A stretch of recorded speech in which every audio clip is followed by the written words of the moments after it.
Hello साथियों, आज इस क्लास में हम स्टडी करने वाले हैं शिक्षक भर्ती स्पेशल पर्यावरण अध्ययन के टॉप 20 क्वेश्चनों की, जो कि बार बार एग्जाम में पूछे जाते हैं। इसलिए आप सभी से रिक्वेस्ट है इस वीडियो को आप सभी कंप्लीट देखें और आप 20 में से कितने प्रश्नों के सही जवाब देते हैं वो भी आप हमें कमेंट बॉक्स में अवश्य बताएं। तो बिना समय गवाए शुरू करते हैं। प्रश्न क्रमांक 1 से कहा गया है, पृथ्वी की ऊपरी परत पर दूसरा सबसे प्राचुर मात्रा में पाया जाने वाला तत्व कौन सा है? Option A sulphur, option B silicon, option C oxygen या फिर ऑप्शन डी नाइट्रोजन। यहाँ पर करेक्ट आंसर ऑप्शन बी के साथ जाएगा। ध्यान रखना, पृथ्वी की ऊपरी परत पर दूसरा सबसे प्राचुर मात्रा में पाया जाने वाला जो तत्व है वो है सिलिकॉन। फर्स्ट नंबर पर है ऑक्सीजन। ठीक है, चलिए भाई, इसके बाद प्रश्न क्रमांक 2 पर आते हैं। पैलेंटोलॉजी किसका अध्ययन है? ऑप्शन ए जीवाश्मों का, ऑप्शन बी भूकंप का, ऑप्शन सी चट्टान का या फिर ऑप्शन डी कवक का। करेक्ट आंसर ऑप्शन ए के साथ जाएगा। साथियों, पैलेंटोलॉजी के अंतर्गत जीवाश्मों का अध्ययन किया जाता है। और इसके साथ ध्यान रखना, सीस्मोलॉजी में क्या है? भूकंपों का अध्ययन होता है। पेट्रोलॉजी के अंतर्गत चट्टानों का अध्ययन किया जाता है और माइकोलॉजी के अंतर्गत कवक का अध्ययन किया जाता है। ये सारे पॉइंट आप लोग नोट करते जाएं, एग्जाम में यहाँ से क्वेश्चन आने वाले हैं। और आप सभी से रिक्वेस्ट है, वीडियो पसंद आए वीडियो को लाइक और शेयर करें और चैनल को जरूर सब्सक्राइब करें। उत्तर पश्चिम भारत में सर्दियों में वर्षा का कारक है। ऑप्शन ए पश्चिमी विक्षोभ, ऑप्शन बी दक्षिण पश्चिम मानसून, ऑप्शन सी दक्षिण पूर्वी विक्षोभ या फिर ऑप्शन डी पूर्वी विक्षोभ। करेक्ट आंसर ऑप्शन ए के साथ जाएगा। साथियों, जो उत्तर पश्चिम वाला एरिया है भारत का, साथियों यहाँ पर सर्दियों में वर्षा होती है वह पश्चिमी विक्षोभ की वजह से होती है। प्रश्न क्रमांक 4 पर आते हैं। भूकंप आने का कारण क्या है? पृथ्वी की सतह की ग्लोबल वार्मिंग वृद्धि, पृथ्वी पर जनसंख्या, भूमिगत परमाणु विस्फोट परीक्षण या फिर ऑप्शन डी पृथ्वी की विवर्तनिक प्लेटों की गति। साथियों, करेक्ट आंसर ऑप्शन डी के साथ जाएगा। पृथ्वी की विवर्तनिक प्लेटों की गति की वजह से साथियों भूकंप आता है। ठीक है, चलिए इसके बाद प्रश्न क्रमांक 5 पर आते हैं। पन्ना राष्ट्रीय उद्यान किस नदी के तट पर है? Option A Chambal, option B Ken, option C Betwa या फिर option D Son. Correct answer यहाँ पर ऑप्शन बी के साथ जाएगा। साथियों, पन्ना राष्ट्रीय उद्यान जो कि मध्य प्रदेश के पन्ना में है साथियों, यह केन नदी के तट पर है। ठीक है, इंपोर्टेंट क्वेश्चन है, कई बार एग्जाम में पूछा गया है। प्रश्न क्रमांक 6, रामसर सम्मेलन किस वर्ष हुआ? ऑप्शन ए 1986 में, ऑप्शन बी 1980 में, ऑप्शन सी 1972 में या फिर ऑप्शन डी 1971 में। करेक्ट आंसर ऑप्शन डी के साथ जाएगा। रामसर सम्मेलन वर्ष 1971 में हुआ। यदि आपसे पूछा जाए कि रामसर सम्मेलन का जो संबंध है किससे था, तो बताइएगा आर्द्र भूमि के संरक्षण से। प्रश्न क्रमांक 7 पर आते हैं। निम्नलिखित में से कौन सा त्रिस्तरीय पंचायती राज व्यवस्था के अंतर्गत नहीं आता? ऑप्शन ए ग्राम पंचायत, ऑप्शन बी ब्लॉक स्तर, ऑप्शन सी राज्य स्तर या फिर ऑप्शन डी जिला पंचायत। साथियों, करेक्ट आंसर यहाँ पर ऑप्शन सी के साथ जाएगा। वर्ष 1957 में साथियों बलवंत राय मेहता समिति ने त्रिस्तरीय पंचायती राज व्यवस्था की संकल्पना प्रस्तुत की थी और 2 अक्टूबर 1959 में राजस्थान के नागौर जिले में यह सबसे पहले लागू की गई थी। इसके अंतर्गत साथियों ग्राम पंचायत का प्रावधान है, ब्लॉक स्तर का प्रावधान है और जिला स्तर पंचायत का प्रावधान है, लेकिन राज्य स्तर पर नहीं है। ठीक है, चलिए भाई प्रश्न क्रमांक 8 पर आते हैं। कौन सा पक्षी केवल जंगल में मिलता है? Option A hornbill, option B गुंजन, ऑप्शन सी फाख्ता या फिर ऑप्शन डी बसंत गौरी। करेक्ट आंसर ऑप्शन ए के साथ जाएगा।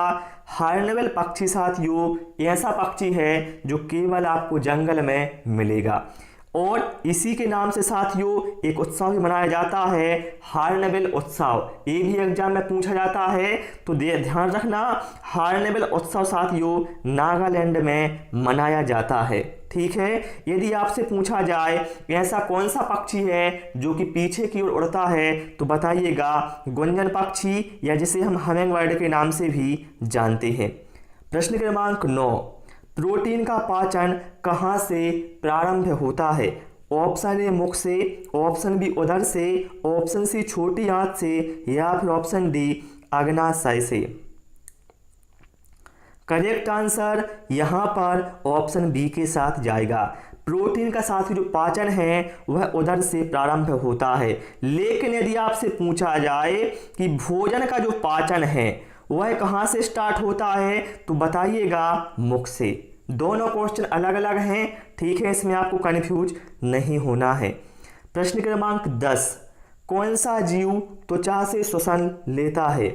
ऑप्शन ए सांप, ऑप्शन बी मनुष्य, ऑप्शन सी केंचुआ या फिर ऑप्शन डी तिलचट्टा। यहाँ पर करेक्ट आंसर हमारा ऑप्शन सी के साथ जाएगा। साथियों केंचुआ एक ऐसा जीव है जो कि त्वचा से श्वास लेता है। ठीक है, केंचुआ को साथियों किसानों का मित्र या प्रकृति का हलवाहा भी कहा जाता है। यदि आपसे पूछा जाए तिलचट्टे का श्वास अंग क्या है, तो बताइएगा वर्तिका। ठीक है, चलिए साथियों इसके बाद आते हैं प्रश्न क्रमांक 11 पर। साथियों ध्यान रखना, तिलचट्टे का जो श्वसन अंग है वो क्या है? ट्रेकिया। ठीक है, क्या है? ट्रेकिया। ओके, प्रश्न क्रमांक 11 पर आते हैं। सर्वाधिक तितलियां किस राष्ट्रीय उद्यान में पाई जाती हैं? वाल्मीकि राष्ट्रीय उद्यान, ऑप्शन बी बनरघट्टा राष्ट्रीय उद्यान, ऑप्शन सी जिम कॉर्बेट राष्ट्रीय उद्यान या फिर ऑप्शन डी नंदा देवी राष्ट्रीय उद्यान। करेक्ट आंसर ऑप्शन बी के साथ जाएगा। बनरघट्टा राष्ट्रीय उद्यान जो कि साथियों कर्नाटक में है, इसमें सर्वाधिक तितलियां पाई जाती हैं और है कहाँ पर? कर्नाटक में, ये भी आप ध्यान रखें। वाल्मीकि राष्ट्रीय उद्यान कहाँ पर है? तो बिहार में है। जिम कॉर्बेट राष्ट्रीय उद्यान कहाँ पर है? उत्तराखंड में है। और नंदा देवी भी उत्तराखंड में है। ठीक है, प्रश्न क्रमांक 12, सौरमंडल का सबसे बड़ा उपग्रह गैनीमीड किसका उपग्रह है? ऑप्शन ए पृथ्वी, ऑप्शन बी बृहस्पति, ऑप्शन सी मंगल या फिर ऑप्शन डी शनि। करेक्ट आंसर ऑप्शन बी के साथ जाएगा। पहला पॉइंट आपको ये ध्यान रखना है कि सौरमंडल का जो सबसे बड़ा उपग्रह है वो है गैनीमीड, और यह किसका उपग्रह है? तो बताइएगा बृहस्पति को। यदि पूछा जाए नीला ग्रह किसे कहा जाता है, बताइएगा पृथ्वी को। पीला ग्रह किसे कहा जाता है, बताइएगा बृहस्पति को। लाल ग्रह किसे कहा जाता है, बताइएगा मंगल को। और काला ग्रह किसे कहा जाता है, बताइएगा शनि को। सारे पॉइंट जो बताते जा रहा हूं नोट कर लो भाई, यहां से आपको क्वेश्चन जरूर मिलने वाले हैं। प्रश्न क्रमांक 13, मीनी माता रोग का संबंध है किससे है? ऑप्शन ए पारा, option B arsenic, option C cadmium या फिर option D nitrate. Correct answer option A के साथ जाएगा। साथ ही जो मीनी माता रोग का संबंध है वो है पारे से। ठीक है, यदि आपसे पूछा जाए कैडमियम की वजह से कौन सा रोग होता है, तो बताइएगा ईटाई, और आर्सेनिक से होता है ब्लैक फुट बीमारी। प्रश्न क्रमांक 14 पर आते हैं। भारत की कौन सी नदी कर्क रेखा को 2 बार काटती है? ऑप्शन ए नर्मदा नदी, ऑप्शन बी माही नदी, ऑप्शन सी ताप्ती नदी या फिर ऑप्शन डी हुगली नदी। करेक्ट आंसर ऑप्शन बी के साथ जाएगा। माही नदी साथियों भारत की ऐसी नदी है जो कि कर्क रेखा को 2 बार काटती है। यदि आपसे पूछा जाए मध्य प्रदेश की जीवन रेखा या मध्य प्रदेश की सबसे बड़ी नदी कौन सी है, तो बताइएगा नर्मदा नदी। प्रश्न क्रमांक 15 पर आते हैं। आयोडीन युक्त हार्मोन कौन सा है? Option A insulin, option B thyroxine, option C glucagon या फिर ऑप्शन डी टेस्टोस्टेरोन। यहाँ पर करेक्ट आंसर ऑप्शन बी के साथ जाएगा। साथियों जो थायरॉक्सिन हार्मोन है यह साथियों आयोडीन युक्त हार्मोन है। यदि आपसे पूछा जाए कि थायरॉक्सिन हार्मोन का जो स्त्रावन है कहाँ से होता है तो बताइएगा थायराइड ग्रंथि से यह स्त्रावित होता है। प्रश्न क्रमांक 16 पर आते हैं। महात्मा गांधी जलप्रपात कहाँ स्थित है? Option A Karnataka, option B Jharkhand, या ऑप्शन सी गुजरात, या फिर ऑप्शन डी राजस्थान। यहाँ पर करेक्ट आंसर साथियों हमारा ऑप्शन ए के साथ जाएगा। महात्मा गांधी जलप्रपात, जिसे साथियों हम पहले जोग जलप्रपात के नाम से जानते थे, जो कि शरावती नदी के ऊपर बना हुआ है साथियों, यह कर्नाटक राज्य में स्थित है। यदि आपसे पूछा जाए भारत का सबसे ऊंचा जलप्रपात कौन सा है तो बताइएगा महात्मा गांधी जलप्रपात या फिर जोग जलप्रपात, दोनों एक ही हैं, इसमें आपको कन्फ्यूज नहीं होना है। प्रश्न क्रमांक 17 पर आते हैं। समुद्री भूकंप से उत्पन्न होने वाली लहरों को क्या कहा जाता है? ऑप्शन ए पपड़ी, option B tsunami, option C El Nino, या फिर ऑप्शन डी मानसून। साथियों समुद्री भूकंप से जो उत्पन्न समुद्री लहरें होती हैं साथियों, इन्हीं को साथियों सुनामी कहा जाता है। पूछा जाए सुनामी किस भाषा का शब्द है बताइएगा जापानी। और सुनामी साथियों एक प्राकृतिक आपदा है, ये भी आपको ध्यान रखना है। प्रश्न क्रमांक 18 पर आते हैं।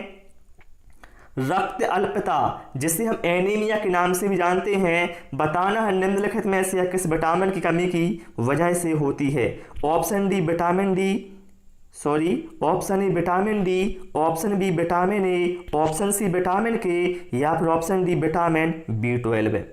करेक्ट आंसर ऑप्शन डी के साथ जाएगा। साथियों विटामिन B12 की कमी से एनीमिया या फिर रक्त अल्पता रोग होता है। ठीक है। यदि आपसे पूछा जाए विटामिन B12 का रासायनिक नाम क्या है तो बताइएगा साइनोकोबालामिन। और किस विटामिन में कोबाल्ट पाया जाता है बताइएगा विटामिन B12 में। यदि आपसे पूछा जाए रक्त का थक्का जमने में कौन सा विटामिन सहायक होता है तो बताइएगा विटामिन के। किस विटामिन को हार्मोन कहा जाता है बताइएगा विटामिन डी को। ठीक है। चलिए प्रश्न क्रमांक 19 पर आते हैं। लाइकेन किन दो के बीच संबंध है? शैवाल तथा कवक, शैवाल तथा वृक्ष, कवक तथा वृक्ष, या फिर जीवाणु तथा वृक्ष। करेक्ट आंसर यहाँ पर ऑप्शन ए के साथ जाएगा। साथियों लाइकेन शैवाल और कवक के बीच एक सहजीवी संबंध है। ठीक है। ऑप्शन ए यहाँ पर हमारा करेक्ट आंसर हो जाएगा। यदि आपसे पूछा जाए लिटमस पेपर किससे प्राप्त किया जाता है तो बताइएगा लाइकेन। यदि आपसे पूछा जाए लाइकेन किस प्रदूषण के सूचक होते हैं तो बताइएगा वायु प्रदूषण के। जो भी भैया पॉइंट बताते जा रहा हूं एग्जाम में क्वेश्चन आए हुए हैं, इसलिए आपसे मैंने पहले बोल दिया था कि आप ध्यान से वीडियो देखें और इन्हें नोट करते जाएं। फेफड़े का जो ऊपरी आवरण है साथियों वह क्या कहलाता है? Option A pleura, option B pericardium, option C भित्ति, या फिर ऑप्शन डी इनमें से कोई नहीं। करेक्ट आंसर ऑप्शन ए के साथ जाएगा। फेफड़े का जो ऊपरी आवरण होता है साथियों यह प्लूरा कहलाता है। और जो हृदय का ऊपरी आवरण होता है साथियों यह कहलाता है पेरिकार्डियम। ठीक है। ये दोनों क्वेश्चन अलग अलग हैं इसलिए इनको ध्यान रखें। ओके। तो प्यारे साथियों आज इस क्लास में इतना ही। उम्मीद है आप सभी को वीडियो पसंद आया होगा। वीडियो पसंद आया हो वीडियो को लाइक और शेयर करें, चैनल को सब्सक्राइब करें। Thanks for watching this video.